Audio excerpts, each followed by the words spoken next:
Well, hello friends and neighbors. John, your whiskey neighbor here. Welcome again to my deck. And again to another installment of my value series. While we're here isolated, I'm looking at whiskeys that are affordable. We're going to go over the pond to Scotland. We're going to look at some Scotch. This will be my thoughts on Glen Moray. This is their sherry cask finish. So it's a Speyside Scotch, finish in cherry.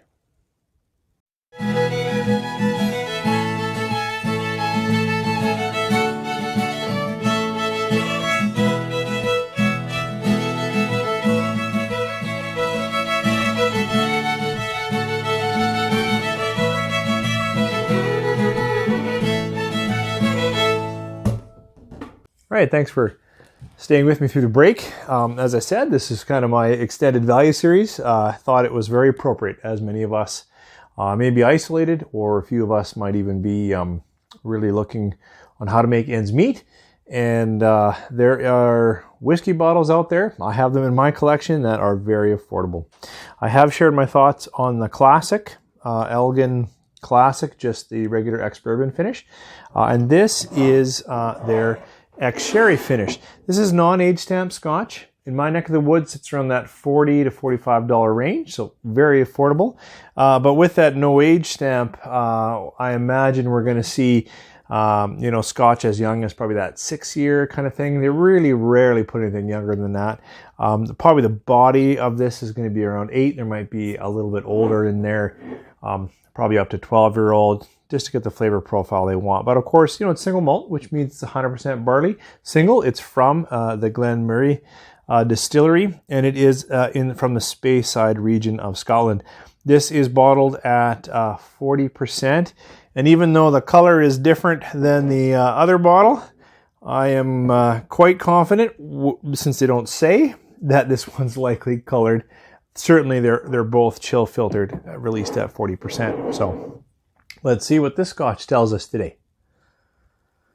Nose is actually nicely fruited. Here I would take the standard Speyside fruits of kind of apple and cut orchard and add a little bit of the whatever is red fruits for you. Not a ton, but just a gentle little bit of raisin, red grape. Not red grape, that's too fruity.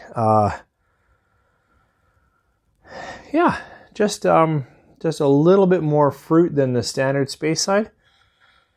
That's really the first thing you're going to get. Fruit cocktail, honey sweetness, very light sweetness. Not much. Certainly no notes of alcohol, ethanol, anything that's going to put you off. It's very gentle. It's very approachable. Boy, I'm not getting much else except for that light fruit cup and a little bit of vanilla. And a little bit of barley. It's not barley, but kind of a cereal malt note already in the nose.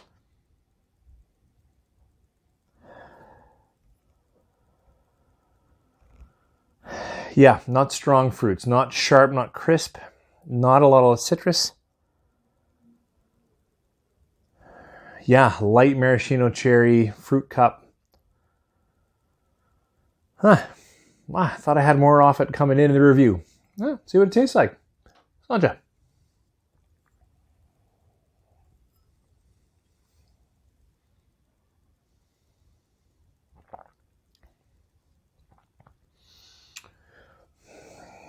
Parts of this are pretty coarse Scotch, little malty, little cereal grain, sugar, honey, and then parts of it would have a little bit of, I always think of it as husk. That's not the word, but it's when I get this in ex-sherry cask Scotch or whiskey. It feels like a little bit of darker fruit, just a hint of chocolate, a little bit of edges of those darker fruits, a little bit of plum. It's too rich for plum, but that edge, yeah.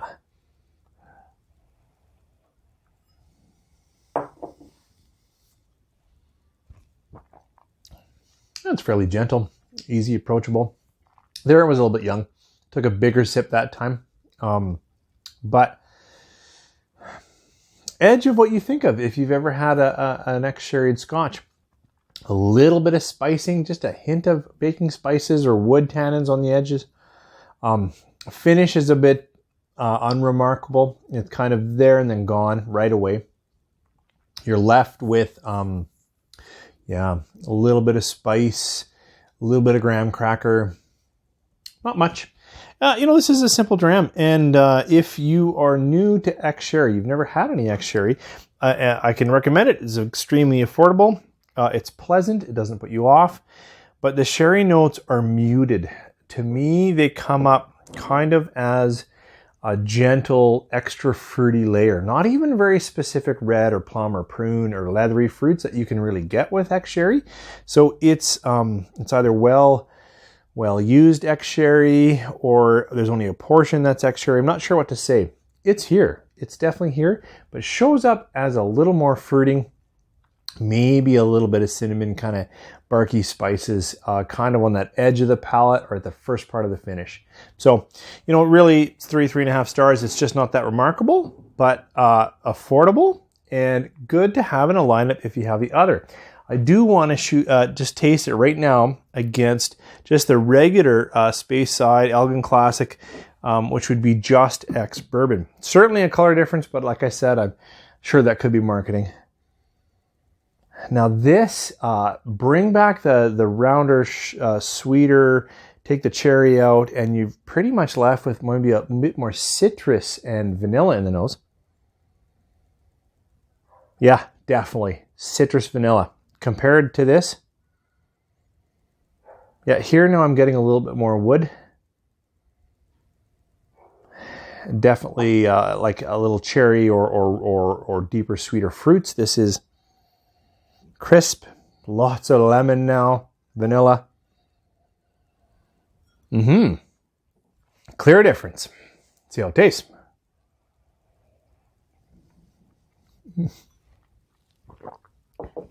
Took a bit of a big sip, but both gentle, easy in the palate, a little bit coating, not terribly. This one, far into the vanilla's edge of caramel, lots of malt.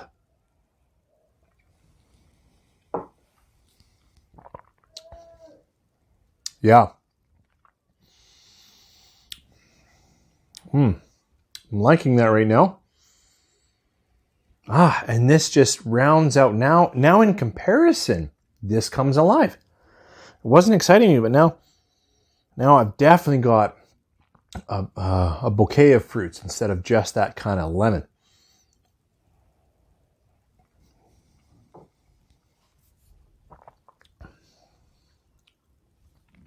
The palate in this one doesn't please me as much as the palate in this one. This, and of course, I should be clearing with water. This one is spicier, more alive, cut fresh, crisp. This one is muted. Add some sugars, add some fruits, a little more cask influence. By that, I get a little bit more woody notes, just a little, but it's more muted, more gentle, and easier, relaxing. This one is almost sprightly. Like my tongue now, this is the last one I sip, is really going, there's some interesting things here. Both are young. Both will have a little bit, neither of them have it in the nose, which is interesting. But in the taste, for me, a young malt is that very almost greeny, almost in the barn kind of flavor, and I can get it into both of them. But, I got this for under 30. I think it's like $29. This one was more. This one was, I got it on sale at, I think it was more like that 35, but it sits at more like 45. Look, you know what? These are great scotches in terms of entrance, and to be able to do like, look, this is the same distillery, only ex-bourbon, same distillery, some ex-bourbon, and some portion of ex-sherry, or it's finished for some time in ex-sherry. It really lets you play with, what do I like? Having said that, if you like the way this is moving from this, like, oh yeah, kind of interested in that fruit, there are other bottles out there that are also quite affordable and will really bring out some of those red fruit notes. Thanks for joining me here on the deck. I hope you're okay. I hope you found that balance if you're with family of encouragement. I have 2 kids at home, one in university, one in high school, and we are finding that new normal, right? Where we're getting up, I dusted off my Wii, and I rung in, and it's been several hundred days since I've last been on, but now I'm like, you know what? At least for as long as I'm at home, I'm going to try to get up, ring in, do a bit of walk, do a bit of stretch, and try to keep healthy. Guys, I hope you are okay. I wish you well, and thanks for joining me. Cheers.